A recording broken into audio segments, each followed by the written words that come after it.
be here. I'm not talking to you. You know what? Dude, we gotta talk about this. Go Transformers! So, what's up, guys? It's finally time for a new video. I told you guys I would be here with the Transformers trailer, so here it is. I saw this trailer and I thought, you know what? This looks pretty good. I actually like it.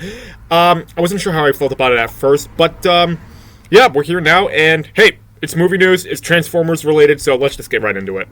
So thank you to Paramount Pictures and more for this trailer, Paramount Pictures for this trailer, and others for these video clips and images. So the trailer starts out with Optimus Prime and Megatron. Now, this story is to be set back into the past, back when these two characters are teenagers. And one of the reasons that is explicitly shown is because Optimus Prime and Megatron obviously get into trouble because Megatron is mad at Optimus, but Optimus is asking how long Megatron thinks that they'll be here, but Megatron does not want to talk to Optimus whatsoever, until that is he lets out an outburst.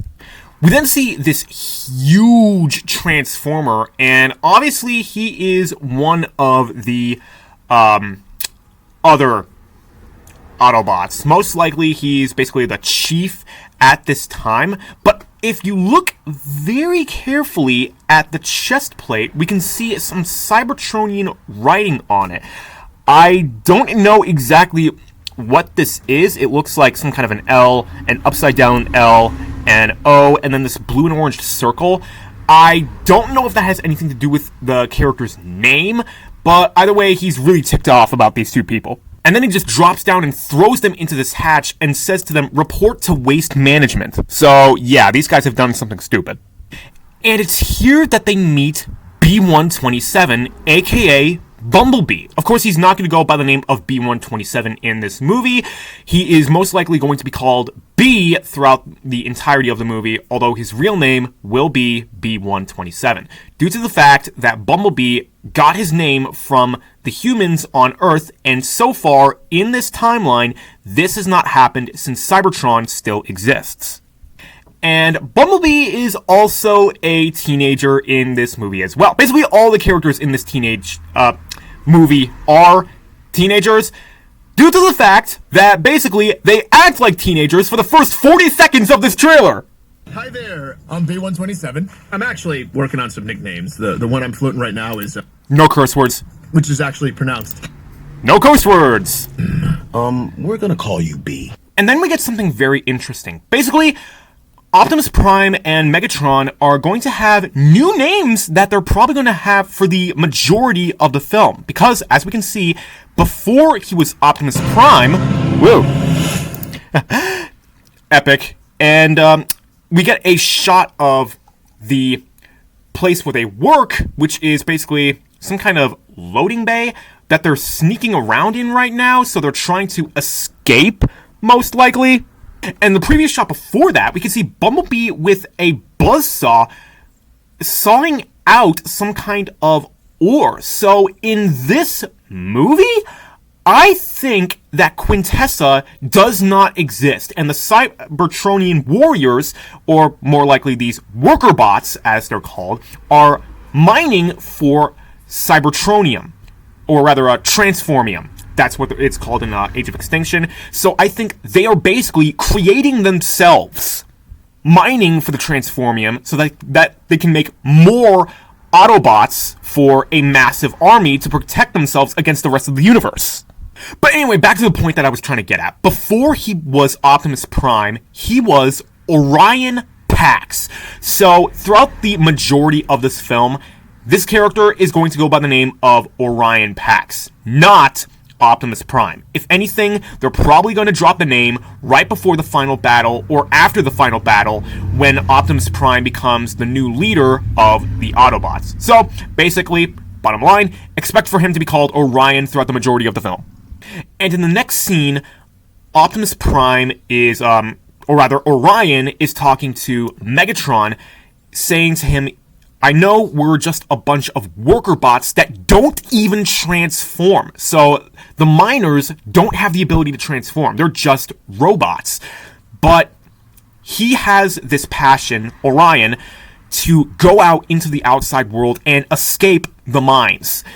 But Megatron is basically the whole character who sees this as a bad idea and just wants to stay out of trouble. He doesn't do so in a nerdishly squeamish way. He just, he's that character that is often in a bad mood. But he seems to be really good friends with Optimus in this film. But not only are we going to get the origin of Optimus Prime, but also the origin of Megatron. Because, as we see the words, before he was Megatron, and then we get this absolutely sinister look. And I want you guys to see something very clearly.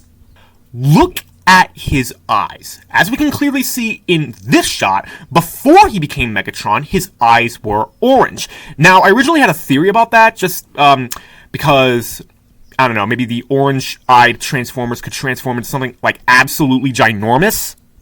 But in the next shot, his eyes are red, speaking to that attack persona. So this is where he really has the hatred for his enemies against Cybertron. So most likely, the way how these guys are going to separate Optimus Prime and Megatron, Megatron is willing to do anything to destroy the enemies of Cybertron. But Optimus Prime is willing to give his enemies the benefit of the doubt.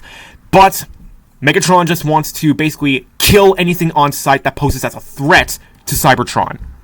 And on top of that, we get the Decepticon logo. So in this film, we are going to see how exactly Megatron rose the Decepticons. And then if you look very carefully, Megatron is leaning down to this giant Cybertronian helmet. And it is the Decepticon logo. But it's in this cave. It's ancient, and whoever this helmet came from, it's just been forgotten about. But you can just see how massive it is compared to his head. And as we can see, before he became Megatron, he was D16. So most likely he's going to be referenced as D16 or D through the majority of this film. And Megatron makes a bold statement to Orion. And he says that there's a reason that no one goes to the outside world, because it's dangerous. So the Autobots who can transform obviously go up there, but for some reason, these miners are never shared the secrets of what actually happens up there. So this speaks to enslavement, speaking to maybe in this origin story, this version, the Autobots had a say in the wrong of the separation of their people as well. We then see something very interesting, a giant purple ship. And it is the same color as the Decepticon head that D16 was looking at earlier. So, I don't know. We'll get back to this. So obviously they are going with a whole Obi-Wan Kenobi, Anakin Skywalker vibe where the characters are close, but they still kind of hate each other. And that's explicitly shown in this next scene. Why'd you bring jetpacks? If we survive this, I'm gonna kill you! I accept those terms. So obviously they're on this racetrack arena, and if you can look very carefully, there are a whole bunch of ships chasing after them. Okay, so wow, they are just really pushing a Star Wars thing. I mean, come on, doesn't their planet look exactly like Coruscant? Or at least inspired off of, because, Coruscant didn't have any streets. They were all, sky flying cars and stuff like that. But anyway, Optimus Prime grabs a hold of this train that's literally rocketing at a 90-degree angle up into the sky.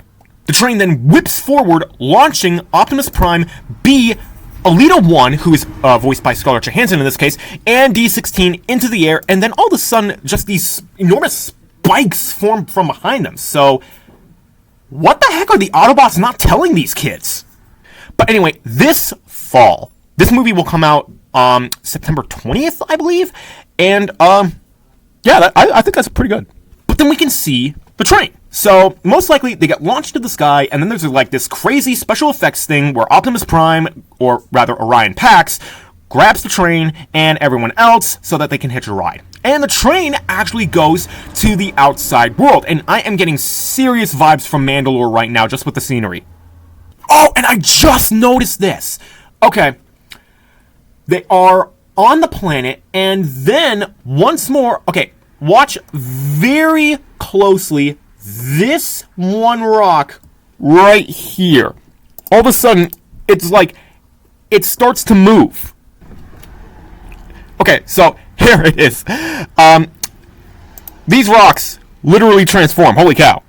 I don't know how much of that came out, but we then see the Transformers going out into the unknown. And there are these Cybertronian animals. That's new, and I would not change a thing about that whatsoever. I'm into transforming animals. And as you can kind of sort of see, the rings in these animals, here, let me try to get it over here, there, are purple. They have purple rings in their antlers. But then, as they're running away from the main Transformers, they turn to red. So I don't know if they're going to charge to attack something, or if they're just scared and running away. I don't know. I don't know how Cybertronian animals work. And while the main characters are admiring the land, they can also see that it does have its dangers, as this poor little innocent deer just suddenly gets shot by a plasma beam. And B, on the other hand, is just like, nope! But most likely this is not connected to the scene at all, because as we can see, they're still on the train, so most likely more Transformers come after these guys. Gosh, what the heck are these guys trying to protect from these guys? And then we can see that the Transformers are heading into this one cave with teeth. And they're just looking around at all of the old stuff that's there. So this is most likely where D16 finds the Decepticonian head. Yeah, but I mean, holy heck, it looks like a massive battle took place here. I don't know what the heck this is.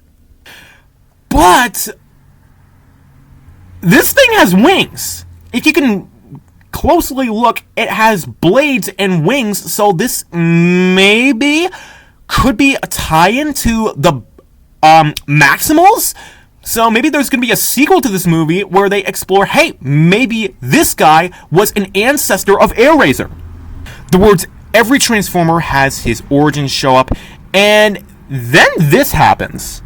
This guy, who I have no idea who he is, but due to casting, confirm, I have a feeling that this is Sentinel Prime. And he gives the Transformers their abilities to, well, transform. He gives them some type of orbs, and my guess is these are, like the sparks that allow them to actually transform. And as we can see, as soon as the orbs are stored in their hearts, they can transform.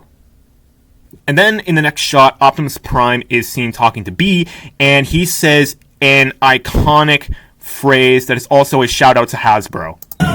It's time to show them we are more than meets the eye. Okay, now, can I just say, kudos to Chris Hemsworth for sounding like the OG Optimus. But if you look carefully at his chest, we can see that he does not have the spark. There is a dent where the orb should be, so most likely he's giving a little encouraging speech when these guys are making their escape from the mines. And for the next few seconds, we can see that, once again, these guys are teenagers. We can transform now! On 3, 1. Absolutely. I could only think of Spider-Man when I saw this scene. It's working! Where's my head? How do we use these things? Oh, look at the wheels! I need wheels! Woo! Typical. And then we can see, once again, these purple ships are just hovering above, and Optimus Prime says that this ain't good. And again, if you can carefully look, once more, no orb in the chest. So, I mean, I bet you they're just probably going to be powerless for like half of the movie. We then see this weird Transformium plant monster, and his eyes are red. So, again, they are intent upon attacking, but I have a theory. And this goes along with what was said in Transformers 5 The Last Night, when it is said that the sole number one arch nemesis against Cybertron is Unicron. So what if Unicron is not Earth? What if Unicron is actually a whole other Transformium planet with its own beings, henceforth being these plant monster things? So maybe this war is going to set up the Cybertronians against the Unicronians. And we can obviously see that these guys do not like each other whatsoever. And it looks as though the Unicronian is like holding this Cybertronian as if he is making some sort of an excuse. So what if the Unicronians are actually enslaving the Cybertronians? Do what? It makes sense now why these people never told these innocent mining kids what the heck was going on, because they didn't want to look like some wimp that was being enslaved by some kind of creepy plant monster. Elita 1 and Bumblebee are now talking. They have just gotten these powers because they are talking behind Sentinel Prime's back. And Elita 1 says that they have these powers for a reason and that they should now use them. And I think that this is going to be the point where everyone decides to, fight for their people. Elita 1 is going to be the first one to stand up just because, I mean, come on, it's Scarlett Johansson. That's her character. So everyone else is going to follow her because she aroused the idea. And Optimus Prime is definitely, since he's going to be a little more of the curious, adventurous one in this movie, is instantaneously going to take her side. It's really dark, I'm sorry, but we can then see an Autobot, or wait a minute, what the heck? I don't know, this looks like an Autobot and a Decepticon. I have no idea which one is which, but Elita 1 comes out and just like smashes one of them and is fighting the Decepticons, or either that or the plant monsters, I don't know. And of course you can't have any Transformers movie without an explosion. These other ships are laying siege to a wrecked purple ship. So yeah, this is most likely going to be the Decepticons are going to want to fight the plant monsters in their own way, but Optimus Prime wants to give them the benefit of the doubt. And then we can see Optimus Prime with stinking missile launchers just launch out at one of these crazy things. And he seems to be getting control of his powers pretty well. A stinking Spider-Man wannabe jumps out of the explosion. Oh, dude, how come I have never seen this scene before?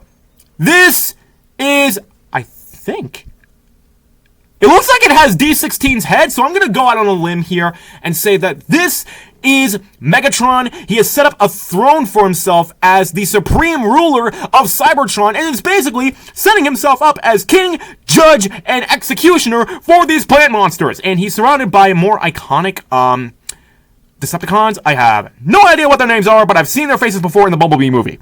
I think, like, especially this guy. My guess is this is a Decepticon because he's pointing a laser gun.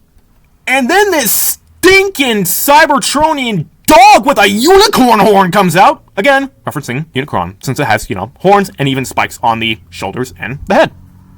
Oh, dude, more shots of Cybertron, and it looks like an all-out war. So, are we actually going to see the fall of Cybertron in this movie? Is that how it's going to end? Oh, jeez, no, it better end happily. But, I think this is Elita 1 who just, is attacking this one. Whatever it is. And then we get B's battle mask. And oh my gosh, it is so hard that he completely messes up the other dude's hand. Whoa! I got a battle mask! It appears with this guy. Knife hands? I have knife hands! I can see that. Transformers transform, revealing the logo. And then B absolutely just jumps out and starts destroying everything because he is obsessed with his knife hands. Not the bad guy. Why did you cut the door? Wait, no, it was already like that. Right? Yes, that's right. Yes. It was already like, yeah, that's right. We then just get a line of the cast. But, people like Chris Hemsworth, Brian Tree Henry, Scarlett Johansson, and Keegan-Michael Key. Oh my gosh, this movie is going to be absolutely insane. And the more and more I think about it, the more and more I just may have to see this movie. Why?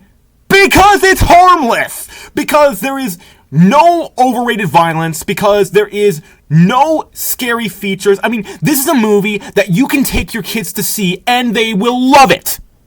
Not just your kids. There is something for everyone in this movie.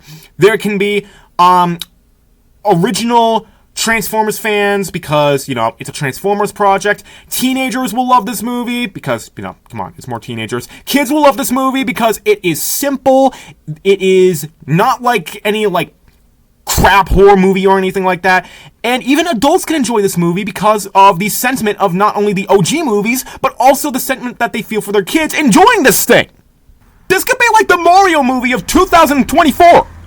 Foreshadowing to Paramount Plus's success coming out, Knuckles. And then we got this, and then, oh my gosh, Sonic 3 this December. So maybe 2024 is just the year for Paramount. And that is the video.